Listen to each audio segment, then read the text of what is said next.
13 मार्च 2022 के 3 बिजनेस दिन के लिए एक्सपो 2022 का अप्रूवल दिया था। उसके बाद जो पिछले कल हमें ये हमारे प्रस्ताव के हिसाब से ये 10 से 13 के बीच में 4 दिनों का कर दिया गया है। I am thankful to the government of Gujarat for that. 24 जुलाई को जो हमने ड्राफ्ट एमओयू, जो रिस्पॉन्सिबिलिटीज हमारी और स्टेट गवर्नमेंट की होंगी, उसमें ड्राफ्ट एमओयू को हमने गवर्नमेंट ऑफ गुजरात के साथ शेयर किया था। और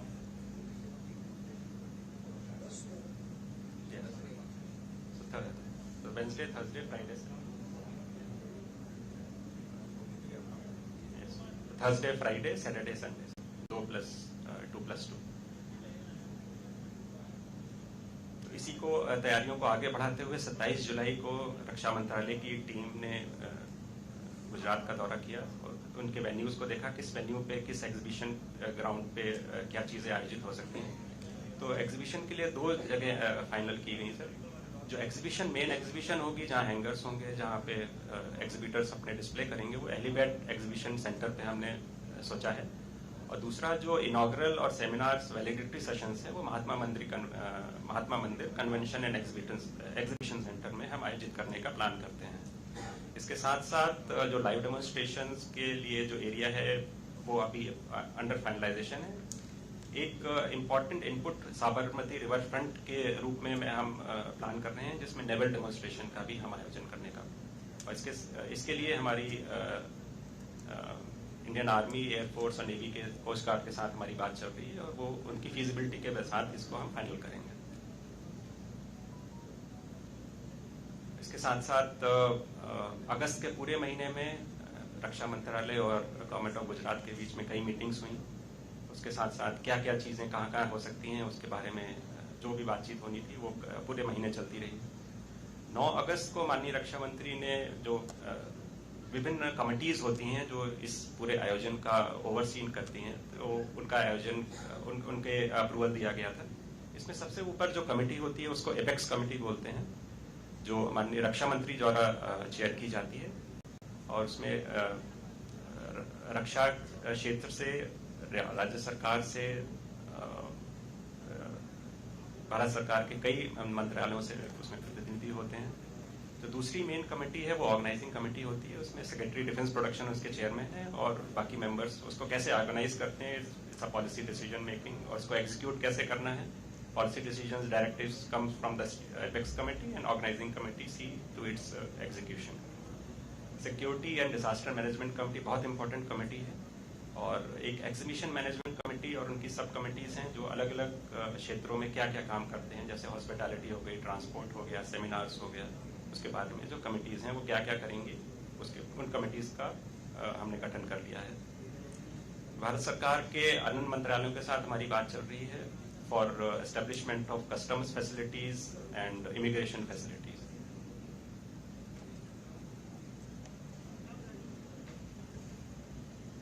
इसमें मिनिस्ट्री ऑफ एक्सटर्नल अफेयर्स का इम्पोर्टेंट रोल होता है, क्योंकि जो पॉलिटिकल क्लियरेंस होती है, जो राष्ट्र हमारे साथ पार्टिसिपेट करते हैं, उनकी पॉलिटिकल क्लियरेंस एमईए द्वारा दी जाती है। तो टोटल 161 कंट्रीज का हमने प्रस्ताव किया था एमईए को। उसमें से आज तक 68 कंट्रीज का क्लियरेंस हमें मिल चुका है और बाकी जो कंट्रीज हैं उसका clearance they must be coming on the way. और सर आज के दिन जो 2 सितंबर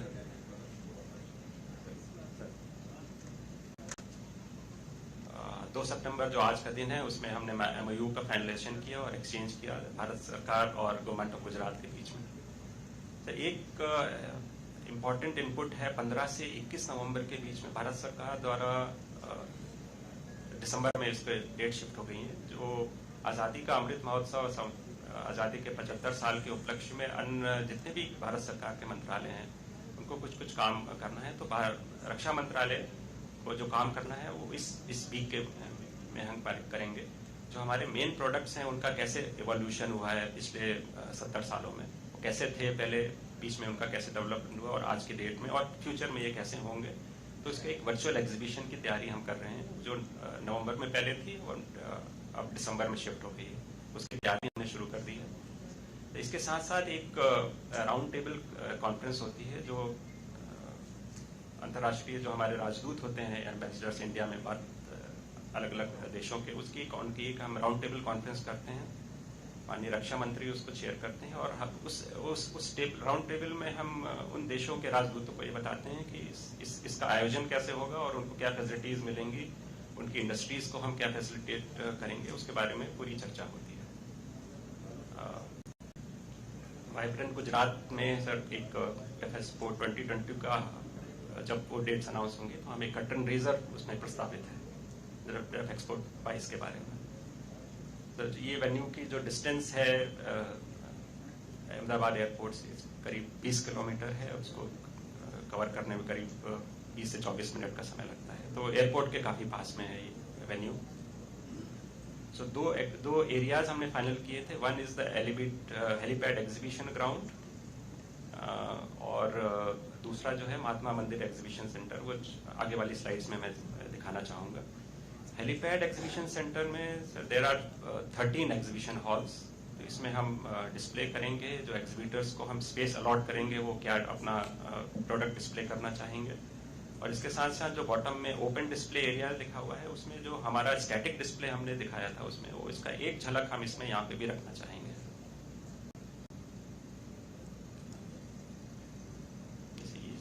There are exhibition halls, 75,000 square meter of area, about 10,000 cars parking facility, और इस हेलीपैड ग्राउंड में हम एग्जीबिशन एरिया, स्टैटिक डिस्प्ले और इंडिया पवेलियन और फूड कोर्ट्स इसको हम बनाना का प्रस्ताव।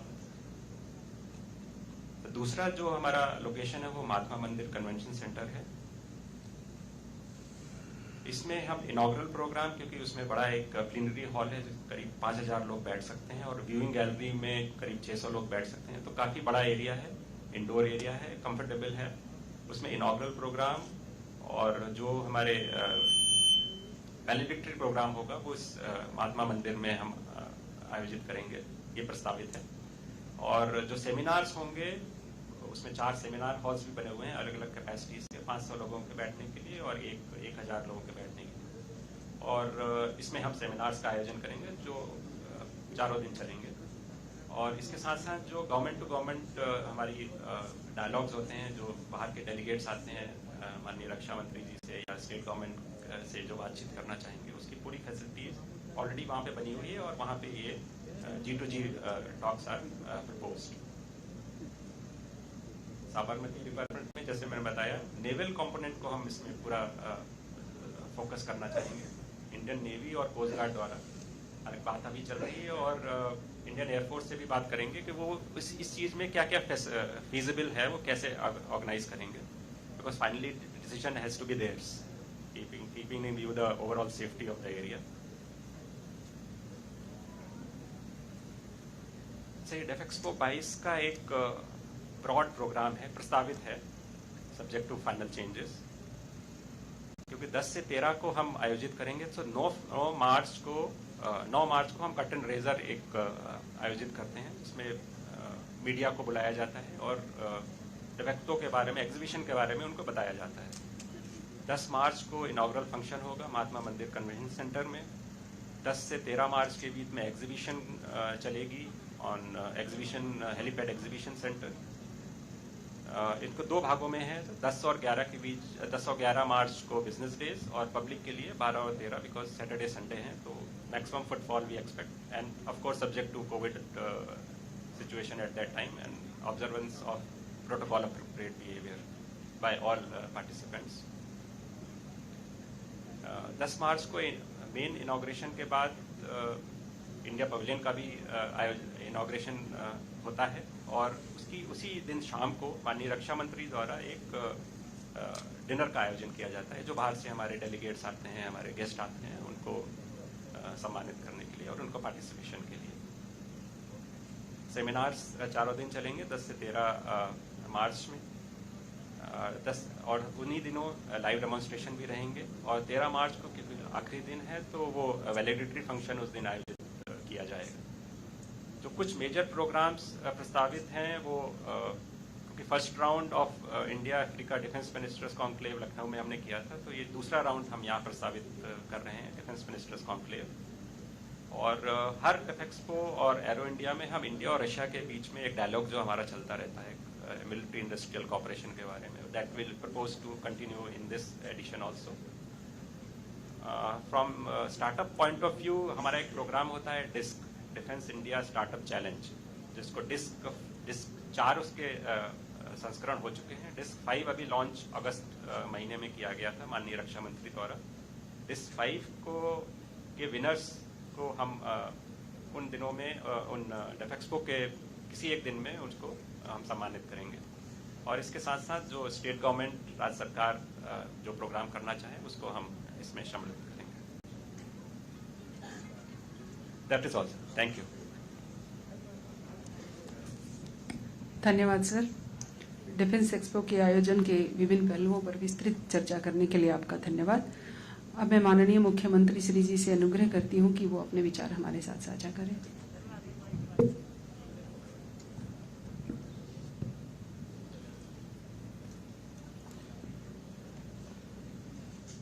भारत के आदरणीय रक्षा मंत्री राजनाथ सिंह जी, भारत सरकार के डिफेंस मिनिस्ट्री के सब अधिकारीगण, हमारे गुजरात के भी हमारे उद्योग और जो इन्वेस्टमेंट डिफेंस के लिए होता है सब हमारे अधिकारी, सबसे पहले तो आदरणीय रक्षा मंत्री राजनाथ सिंह जी का मैं गवर्नमेंट ऑफ गुजरात की ओर से आभार प्रकट करता हूं कि एक ये जो डिफेंस एक्सपो बहुत बड़ी इवेंट होती है और हमारे गुजरात के निमंत्रण को स्वीकार करते हुए इस बार गांधीनगर में डिफेंस एक्सपो 2022 की आपने अनुमति दी है, इसलिए मैं भारत सरकार का बहुत बहुत आभारी हूं। देश के प्रधानमंत्री नरेंद्र भाई मोदी जी की प्रेरणा से निर्मित ये विश्व की सबसे बड़ी प्रतिमा स्टैच्यू ऑफ यूनिटी, इसके सानिध्य में आज ये हमारा MOU साइन हुआ है। ये भी हमारे लिए सौभाग्य की बात है। और इस डिफेंस एक्सपो अच्छी तरह से यहां संपन्न हो, इसके लिए भी हमारी स्टेट गवर्नमेंट अभी से तैयार है और आने वाले मार्च 10 से 13 तक 4 दिन की इस एक्सपो के लिए हम पूरी सावधानी के साथ अच्छी तरह से ये डिफेंस एक्सपो एग्जीबिशन और जो कार्यक्रम तय हो गए, ये सब कार्यक्रम के लिए हम पूरी उसमें सहायता और मदद के साथ काम करेंगे। रक्षा क्षेत्र में आत्मनिर्भर की यह यात्रा डिफेंस एक्सपो के लिए भी, इसके जरिए उसकी गति भी तेज होगी। गुजरात आज बेस्ट डेस्टिनेशन ऑफ इन्वेस्टमेंट के नाते गुजरात आज आगे बढ़ रहा है, तो उसमें भी ये डिफेंस की इन्वेस्टमेंट गुजरात में भी उसको लाभ मिलेगा। इन्वेस्टमेंट भी बढ़ेगी, लोगों को ज्यादा रोजी रोटी भी, रोजगारी भी उससे संपन्न होगी, ये मुझे पूरा विश्वास है। आदरणीय प्रधानमंत्री नरेंद्र भाई मोदी जी और रक्षा मंत्री आदरणीय राजनाथ सिंह जी, पूरे उनके नेतृत्व में इस डिफेंस एक्सपो का जो विभिन्न आयोजन जो तय करेंगे, इस आयोजन को भी सफलतापूर्वक उसका हम यहाँ काम करेंगे। गुजरात ने भी डिफेंस के लिए, एरोस्पेस के लिए एक अपनी भी पॉलिसी बनाई है। इस पॉलिसी के जरिए इस डिफेंस एक्सपो में विदेश के लोग जो यहां भाग लेने वाले हैं, देश के भी जो मैन्युफैक्चरर्स यहां इसमें भाग लेंगे, तो मुझे लगता है कि हमारी पॉलिसी भी पहले से तैयार है, व्यवस्था भी की गई है। धोलेरा जो स्मार्ट इंडस्ट्रियल एक हम सिटी बना रहे हैं, उसमें भी काफी सुविधा है। तो मुझे पूरा भरोसा है, विश्वास है कि इस डिफेंस एक्सपो के कारण गुजरात भी डिफेंस के लिए, मैन्युफैक्चरिंग के लिए एक अच्छा डेस्टिनेशन बनेगा और इससे भी काफी लाभ सबको मिलेगा। फिर से मैं भारत सरकार, आदरणीय प्रधानमंत्री, आदरणीय रक्षा मंत्री का बहुत बहुत आभारी हूं कि इस बार डिफेंस एक्सपो का हमें मौका मिला है और इसके जरिए डिफेंस में भी हम जो हमारे देश में जो कुछ हो रहा है और सरकार, रक्षा मंत्रालय भी जो कुछ कर रही है और आने वाले चुनौतियों को भी हम इससे निपट लेंगे, ऐसा मुझे पूरा भरोसा है। फिर से मैं आपका सबका आभार प्रकट करता हूं। धन्यवाद। माननीय मुख्यमंत्री श्री जी का अपने विचार व्यक्त करने के लिए बहुत बहुत आभार। अब मैं माननीय रक्षा मंत्री जी से अनुग्रह करती हूं कि वो अपने विचार हमारे साथ साझा करें। माननीय मुख्यमंत्री श्री विजय रूपाणी जी और secretary defence production Shri Rajkumar ji, अन्य अधिकारी वर्ग, प्रेजेंटेशन आप लोगों के सामने था और मैं मानता हूं कि ये प्रेजेंटेशन बहुत ही अच्छा था, परफेक्ट था। और ये व्यू जो आज साझा किया है रक्षा मंत्रालय ने और गवर्नमेंट ऑफ गुजरात ने, इसके लिए मैं गवर्नमेंट ऑफ गुजरात को बधाई देता हूं। खुद को बधाई कैसे दूं। और हाँ, कोशिश हम लोगों को यही करनी है कि इसमें पार्टिसिपेंट्स बढ़ें और जो बाहर से कंट्रीज का रिप्रेजेंटेशन होता है उनका भी नंबर बढ़े, ये भी कोशिश करने की जरूरत है। पिछली बार तो 70 कंट्रीज का पार्टिसिपेशन संभवतः इसमें था, लेकिन ये बढ़कर मोर देन 100 जाए, कोशिश हम लोगों को यही करनी है। एग्जिबिटर्स की संख्या भी पिछले वर्ष अप्रॉक्सीमेटली 1000 के आसपास थी, तो यह भी मुझे विश्वास है कि बढ़ेगा। ये एग्जिबिटर्स की संख्या भी इस बार बढ़ेगी। डिफेंस मिनिस्टर, पिछली बार 40 डिफेंस मिनिस्टर्स आए थे थ्रू आउट द वर्ल्ड, तो उनका भी नंबर बढ़ेगा मुझे लगता है।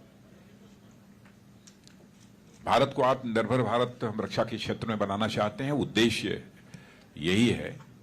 और भारत एक इंपोर्टिंग कंट्री के रूप में पूरी इंटरनेशनल कम्युनिटी में रिकॉग्नाइज न किया जाए, बल्कि हम एक्सपोर्टिंग कंट्री के रूप में हम भारत को रिकॉग्निशन एक मिले, ये हमारी कोशिश है। और प्रधानमंत्री जी ने जो आत्मनिर्भर भारत का लक्ष्य दिया है, उसी के तहत हम लोग आगे बढ़ रहे हैं और मैं कॉन्फिडेंट हूं कि भारत रक्षा क्षेत्र में भी निश्चित रूप से आत्मनिर्भर बनेगा। तो आज के अवसर पर मैं समझता हूं इससे ज्यादा कुछ कहने की कोई जरूरत नहीं है। मैं गुजरात के मुख्यमंत्री श्रीमान विजय रूपाणी जी को और उनकी पूरी टीम को, पूरी गवर्नमेंट को शुभकामनाएं देता हूं, क्योंकि अधिकतम प्रयास इन्हीं लोगों को करना है यहाँ की व्यवस्था में, ताकि यह कार्यक्रम पूरी तरह से सफल हो सके। वैसे मैं कॉन्फिडेंट हूं, मेरे कॉन्फिडेंस लेवल पर जो क्वेश्चन मार्क लगाने की कोई गुंजाइश नहीं, ये होगा, सफल होगा, मैं आश्वस्त हूं। बस आप सबको बहुत बहुत धन्यवाद। माननीय रक्षा मंत्री जी का बहुत बहुत धन्यवाद। मैं अब माननीय रक्षा मंत्री जी एक आग्रह जरूर मैं रूपाणी जी से करना चाहूंगा कि इसमें बाहर से जो लोग आएंगे, हम लोगों की कोशिश ये होनी चाहिए कि केवड़िया का जो यूनिटी ये है स्टैच्यू, उस पर भी कुछ लोग आए हैं, उनके आने जाने की भी व्यवस्था यहाँ रखनी चाहिए, क्योंकि भारत के लिए एक बहुत बड़ी चीज ये है जिसको कि प्रधानमंत्री जी की पहल पर यहाँ बनाया गया है। एक दर्शनीय स्थल है, आज भी लाखों लोग आते हैं। तो हमारे फॉरेन के जो पार्टिसिपेंट्स यहाँ पर आए हैं तो वो भी केवड़िया यूनिटी ऑफ स्टैच्यू को देखने के लिए जाएं, इसकी भी व्यवस्था हमको करनी पड़ेगी। धन्यवाद सर। अब मैं माननीय रक्षा मंत्री जी एवं माननीय मुख्यमंत्री जी का उनकी प्रेरक उपस्थिति के लिए हार्दिक आभार व्यक्त करना चाहती हूँ। इसके अतिरिक्त केंद्र सरकार एवं राज्य सरकार के सभी अधिकारियों का उनके सहयोग एवं मार्गदर्शन के लिए भी आभार व्यक्त करती हूँ।